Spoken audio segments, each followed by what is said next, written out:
Kung hindi, pasasabugin daw po ng Philippine National Police ang katedral.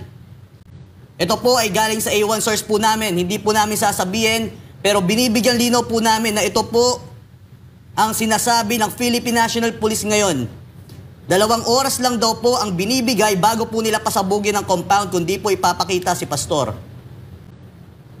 Dito po, pinalayas po nila ang mga nasa loob ng KOJC Cathedral kung saan nandun po yung mga senior citizens, nandun po yung ginagamot, nandun po yung mga hinaras nila, yung mga sugatan, pinalayas na po nila at di na po pinapasok at ngayon po binarikadahan po nila.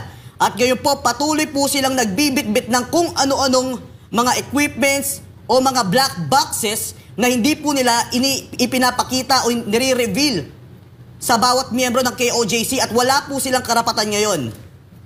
Ito po yung kapulisan na mga nadagdag po. Yan po yung nakikita nyo ngayon.